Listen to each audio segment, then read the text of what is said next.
अगर जीएस में हम 420 430 से कम ला रहे हैं तो आईएएस बनना मुश्किल है। तो मुझे लगता है ये कुछ आपके इंडिविजुअल टारगेट्स होने चाहिए। 450 हमने मल्टीपल टाइम्स अचीव किया है बच्चों के साथ मिलके, so it is not a non achievable marks. बहुत रिसेंट में कहूं तो ऑल इंडिया रैंक 2 राजेश्वरी जैसे बच्चे रहे हैं जिन्होंने क्यूईपी में पढ़ के 450 मार्क्स लेके आए हैं। अपन उसमें नहीं रहेंगे कि नंबर नहीं आते हैं। इस बार का मेंस सोच रहे हैं या बॉर्डर लाइन में है, एनीथिंग अबाउट 74 75 76, मुझे लगता है आपको प्रिपरेशन करनी चाहिए। My humble suggestion, don't waste time.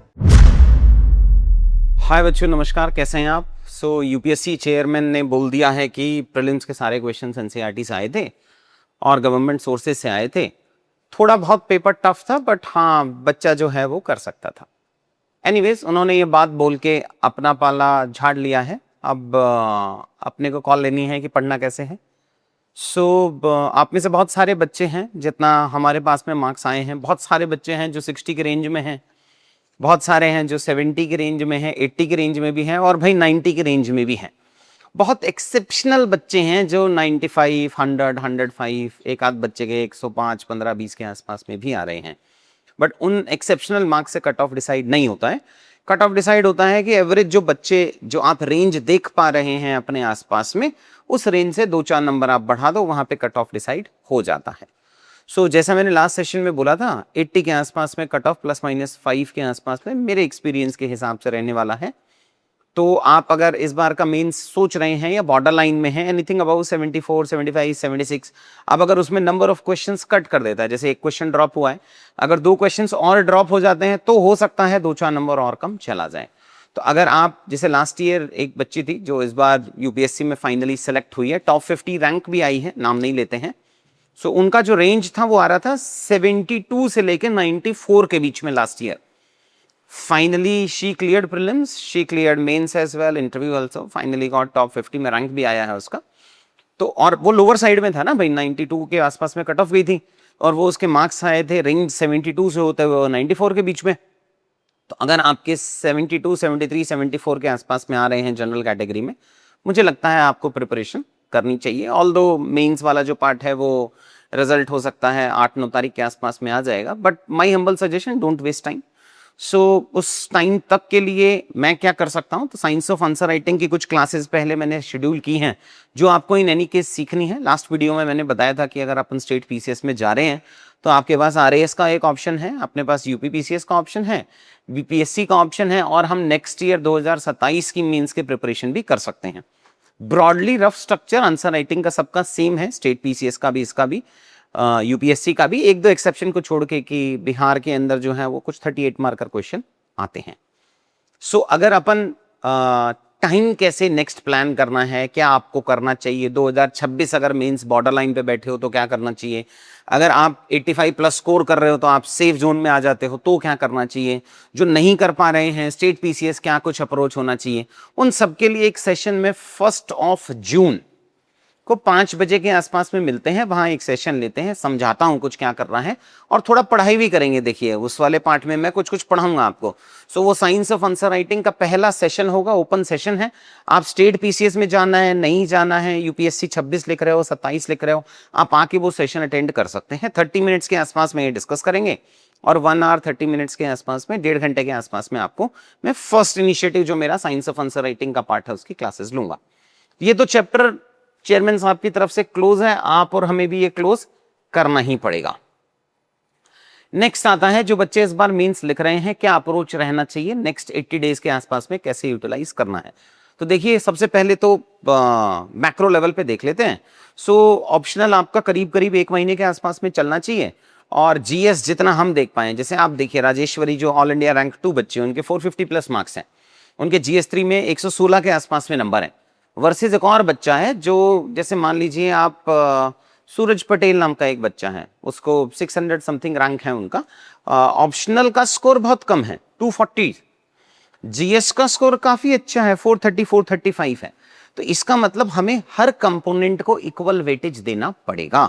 अगर अपन जीएस में, एक बच्ची है बहुत क्लोज है मेरे, बट जीएस में उसके 220 नहीं आए तो फाइनली वो सेलेक्ट नहीं हो पाए हैं। सॉरी, ऑप्शनल में उनके 220 आए हैं, सेकंड पेपर में 95 आए हैं बस, पीएसआईआर ऑप्शनल है। वहीं जीएस में देखें तो 425 430 के आसपास में आए हैं। तो इसका मतलब अगर अपन ऑप्शनल में 420 से कम ला रहे हैं या 430 से कम ला रहे हैं तो फाइनल लिस्ट में भी आना मुश्किल है। वहीं अगर जीएस में हम 420 430 से कम ला रहे हैं तो आईएएस बनना मुश्किल है। जीएस में एक दो ऑब्जर्वेशन है लास्ट ईयर वाली, इस बार बहुत सारे ऐसे बच्चे हैं मेरे जिनके जीएस 3 में 100 प्लस का स्कोर आया है और एथिक्स में 10-15 नंबर का स्कोर कम हो गया है। हो सकता है प्लेटोइंग हो गया हो। कभी कभी यूपीएससी क्या करता है कि हर पेपर में जब स्कोर काफी ज्यादा आने लगता है तो उसमें एक प्लेटू बना देता है, जो शायद एथिक्स में इस बार हो गया हो, बिकॉज लास्ट ईयर के जो टॉपर्स थे उनके एवरेज मार्क्स 10 नंबर कम है इस बार के हिसाब से। पेपर 1 में भी बहुत सारे बच्चे हैं जिनके 110 प्लस आए हैं। तो पेपर 1 में अगर अपन 450 के आसपास का टारगेट रखते हैं तो मुझे लगता है ये कुछ आपके इंडिविजुअल टारगेट्स होने चाहिए। 450 हमने मल्टीपल टाइम्स अचीव किया है बच्चों के साथ मिलके, so it is not a non achievable marks. 450 हो सकते हैं। 450 लाने वाले बहुत सारे पुराने बच्चे रहे हैं। बहुत रीसेंट में कहूं तो ऑल इंडिया रैंक 2 राजेश्वरी जैसे बच्चे रहे हैं जिन्होंने क्यूईपी में पढ़ के और 450 मार्क्स लेके आए हैं। सो रफ आपका स्कोर कुछ देखो ऐसा ऐसा सा दिखना चाहिए। सो GS1 अपन 110 से 115 एक्सपेक्ट कर सकते हैं, GS2 115 120 के आसपास में, GS3 100 एंड 105 बच्चे आए हैं जिनके 115 118 नंबर आए हैं GS3 में। अपन उसमें नहीं रहेंगे कि नंबर नहीं आते हैं। हाँ, ये हो सकता है कि इकोनॉमिक्स का वेटेज थोड़ा कम करके अपन को एनवायरनमेंट एक्स्ट्रा पढ़ना हो, डिजास्टर मैनेजमेंट एक्स्ट्रा पढ़ना हो, वो मैं पढ़ा दूंगा। इस बार जो हमने 40 थीम बनाई है उसके अंदर हर किसी को वो वेटेज दिया गया है, वो मैं नेक्स्ट पार्ट ऑफ वीडियो में बताता हूं। और GS4 में मेरे हिसाब से 120 के आसपास में अचीवेबल है। इसको कुल मिलाएंगे तो हम देखेंगे कि 450 के आसपास में अपन टारगेट कर सकते हैं। ऐसे में एक रेंज देखी गई है, मतलब कुछ बच्चों के इवन टॉपर्स के भी 80 से 90 नंबर भी आए हैं और दूसरा 115 125 128 130 के आसपास में भी नंबर आए हैं। बट जो बीच वाले मार्क्स है ना 100 105 107 110 वो बहुत कम बच्चों के आए हैं। मतलब दो एक्सट्रीम में मार्क्स आए हैं। मल्टीपल रीजन हो सकते हैं, 2-4 पेजेस एक्स्ट्रा दे दिए थे, बच्चा एग्जाम में हड़बड़ा गया था, या इंडिविजुअल लेवल पे भी स्टूडेंट का कुछ कुछ इशू हो सकता है। बट इससे अपने लिए एक बहुत बड़ा मार्क्स फेचिंग गेम हो सकता है जिसमें हम 115 120 125 टारगेट कर सकते हैं। ये सारी ही चीजों के कंपोनेंट्स अपन क्यूईपी मेंस में, हर बार मेंस का एक बैच बनता है। लास्ट ईयर फॉर्चुनेटली टॉप 10 में 3 बच्चे थे जिन्होंने क्यूईपी का कोर्स लिया था, जितना मैं समझ पाया हूं वीडियो कोर्सेज के हिसाब से। और उसी के अंदर टेस्ट सीरीज वाला पार्ट है, उसमें काफी लेवल पे हम सपोर्ट प्रोवाइड कराते हैं आपको क्यूईपी में। कोर्स डिटेल आप खुद देख लेना क्या क्या है। मैं आपको रफ शेड्यूल जरूर दिखा दूंगा कि इसमें क्या क्या होने वाला है। सो बेटा इसमें एक तो इसमें टेस्ट सीरीज के कंपोनेंट है, तो 15 टेस्ट होंगे इसके अंदर। तो आपका जो टेस्ट सीरीज वाला पार्ट है, कहाँ लिखना है कैसे लिखना है वो अपन यहाँ लिख सकते हैं, अलाइंड करके चलेंगे अपन इसको। सो अपन 14 जून से स्टार्ट करेंगे। ये सारे मोटा मोटी फुल लेंथ के ही टेस्ट हैं, एवरी संडे के आसपास में टेस्ट रखा है। ऐसे अपन ने जरूर बीच में एक डे डाल दिया है। सो पहले 1 2 3 4 14 जून 21 जून 28 जून 5 जुलाई को कर दिया। फिर एक एसए की क्लास कर दी, एसए का टेस्ट कर दिया, फिर ये टेस्ट करा दिए और फिर ये सिमुलेशन वाले पार्ट कर दिए हैं। तो अपन को यहाँ कुल मिला के 15 टेस्ट अपन लिख सकते हैं इस पार्ट के अंदर। प्लस जो बाकी कोर्स डिटेल है मुझे लगता है ये अपन यहाँ से निकाल सकते हैं, आप यहाँ से निकाल लेना कि 40 के आसपास में क्लासेस है। बट इसमें सब कुछ है भाई, इसमें जीएस पेपर 1 है 2 है 3 है 4 है, एसए है, सारी क्लासेस मिला के कुछ 40 के आसपास की क्लासेस हैं। क्लास वाइज शेड्यूल अपन ने यहाँ दिया है, आप यहाँ जाके देख सकते हैं कि कौन कौन सी फैकल्टी कब कब क्लासेस लेगा, कैसे क्लासेस लेगा। तो अगर आप वेबसाइट पे जाएंगे, अगर मैं जाऊं, अगर ये जो इस कोर्स पेज पे जाएंगे, वीडियो के डिस्क्रिप्शन में दे देंगे, उसके यहाँ व्यू क्लास शेड्यूल में जाएंगे तो आपको ये शेड्यूल दिख जाएगा। तो शुरू में साइंस ऑफ आंसर राइटिंग की क्लासेस फिनिश कराते हैं, बिकॉज वो बहुत जरूरी हैं आपके वे ऑफ आंसर राइटिंग को सुधारने के लिए। सो कितने पार्ट्स में क्वेश्चन को ब्रेक करना चाहिए, अलग अलग टाइप के इंट्रो क्या होते हैं, डिफरेंट टाइप्स ऑफ डायग्राम्स क्या होते हैं, अलग डेटा कैसे उसमें डालोगे, कंक्लूजन के टाइप्स क्या होते हैं, वो सारी 5-6 क्लासेस होती हैं।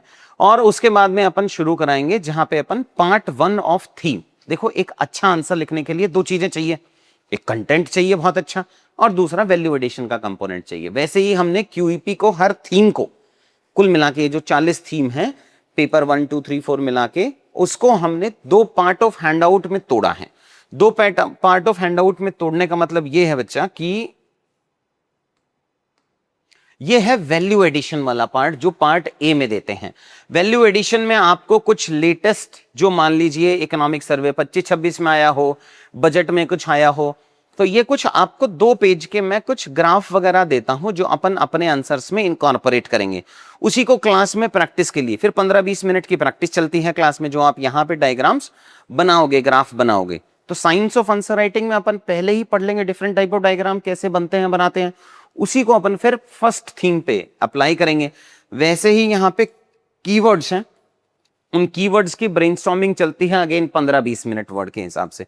और ये जो कीवर्ड्स है ना, जैसे अगर मैं राजेश्वरी की आंसर कॉपी दिखाऊं आपको, यही कीवर्ड्स अपने को आंसर्स में लिखने होते हैं। जब अपन कोई पॉइंट लिखेंगे ना, उसकी सब हेडिंग यहीं से निकलनी पड़ेगी कि अगर मुझे, जैसे क्रॉनी कैपिटलिज्म है, सोशलिज्म वाला पार्ट है, रेड टिपिज्म है, ये कीवर्ड वहीं से निकल के आ रहे हैं जो अपन पार्ट ए में यहां से पढ़ रहे हैं। तो फिर अपन ने कुछ कीवर्ड्स हो गए, कुछ ये वैल्यू एडिशन है फॉर्मूलाज वाला, ये नई बुकलेट्स बनी है, लास्ट ईयर वाली बुकलेट नहीं है आप लोगों के लिए। तो अगर कोई पुराने बैच का बच्चा था तो ये इन डायग्राम्स में थोड़े चेंजेस किए गए हैं according to the economic survey का डेटा, गवर्नमेंट रिपोर्ट्स का डेटा, पीआईबी का डेटा, उन सब के हिसाब से नए वर्ड्स ऐड किए गए हैं। फिर ये कुछ फार्मूला की प्रैक्टिस कराते हैं, फिर ये कुछ केस स्टडीज चलेंगी जो अपन को एग्जाम्पल में लिखनी होती है। जैसे अगर मान लो अपन को कुछ आंसर लिखना है तो उस आंसर में अपन एग्जाम्पल में लिखते हैं, जैसे फैक्ट्स लिखा है टेक्सटाइल फ्रॉम दिस, या ये जो वैल्यू एडिशन के कंपोनेंट लिखे हैं, या ये जो चाइना फैक्टर का कंसेप्ट लिखा है, ये सारी चीजें अपन पार्ट ए में सीखते हैं।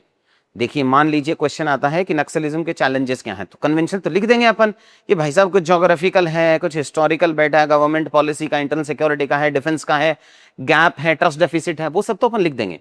उसको सब्सटेंशिएट करने के लिए तो फैक्ट डालेंगे या केस स्टडी मतलब एग्जाम्पल डालेंगे। वही सारी चीजें अपन को यहाँ पे क्लास में डिस्कस होगा। फिर अपन ने कुछ इंटरनेशनल केस स्टडी डाल के कुछ पीएम स्पीच वगैरह डाल दिया है जो अपन को डालना है। फिर ये इकोनॉमिक सर्वे एंड ऑल में कुछ नया कंसेप्ट आया है या कोई नई रिपोर्ट आई है, इंडियन रिपोर्ट या इंटरनेशनल रिपोर्ट, वो सब तो ये होगा एक क्लास में डिस्कस। तो 2-2.5 घंटे की एक क्लास होगी ये उसकी वैल्यू एडिशन की। उसी का जो डिटेल्ड है वो अपन आपको खुद से पढ़ने को देंगे। ये है 26 में 2000 जो बच्चे 2027 की प्रिपरेशन कर रहे हैं उसमें सब पढ़ाएंगे। उसका अलग से एक वीडियो बनाता हूं। फर्स्ट को आप भी आ सकते हैं, वो सेशन अटेंड जरूर कर सकते हैं समझने का, ताकि आपको यह पता हो कि नेक्स्ट प्लान क्या करना है। इसमें अपन क्या करते हैं, पहले पार्ट बी में पीवाईक्यू एनालिसिस करते हैं। पीवाईक्यू एनालिसिस के बाद में फिर हम एक टॉपिक पे चले जाते हैं, जैसे जनरल स्टेट ऑफ इकोनॉमी में।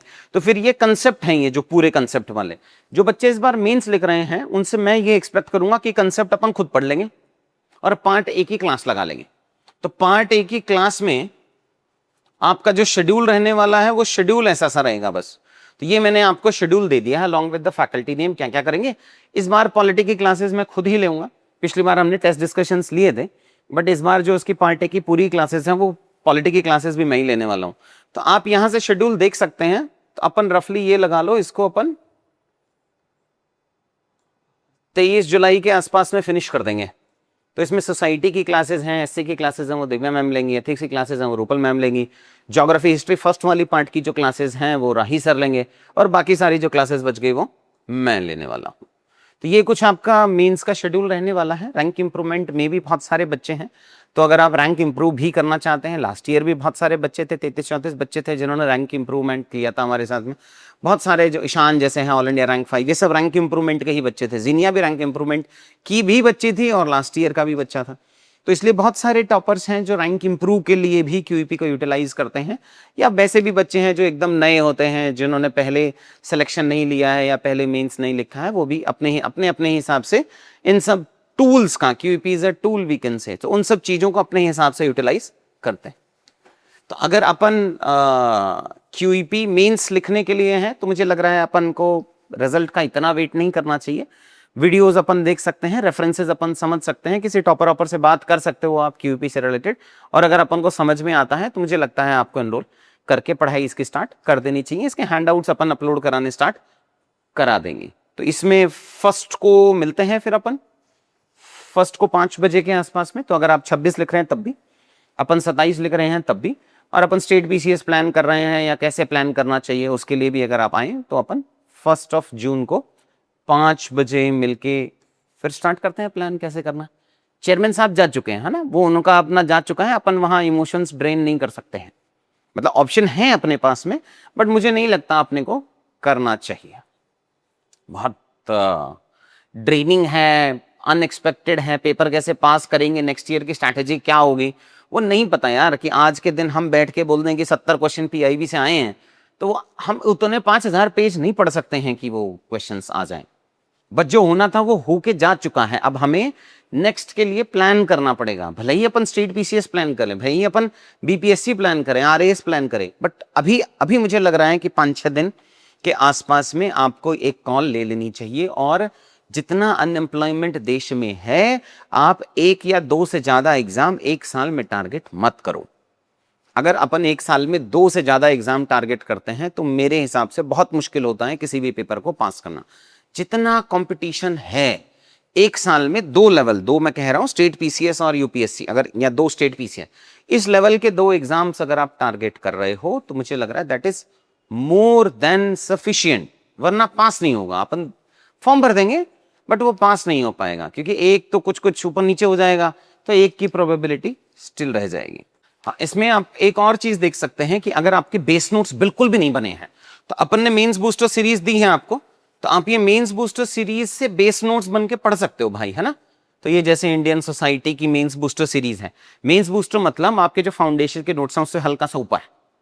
तो ये मेंस बूस्टर सीरीज के बुकलेट हैं जो कुछ 1200-1300 पन्ने के आसपास में पूरा पेपर कवर करती हैं। तो आप एमबीएस को अपना बेस बना सकते हो, यहां से अपन बेस पढ़ सकते हैं। तो ये सारे ही टॉपिक्स की अवेलेबल है। तो ये अपन मेंस बूस्टर सीरीज फाउंडेशन बना लेंगे। बाकी अपन को टॉपर्स की कॉपी से भी सीखना चाहिए, जैसे ये जीनिया की कॉपी है या ये मीनल की कॉपी है। तो ये जो वैल्यू एडिशन वाले पार्ट है ना, ये आपको सीखने पड़ेंगे। तो ये वैल्यू एडिशंस मुझे लग रहा है कि अपन क्यूईपी से उठा लेंगे या कहीं, जैसे भी आप जानना चाहें।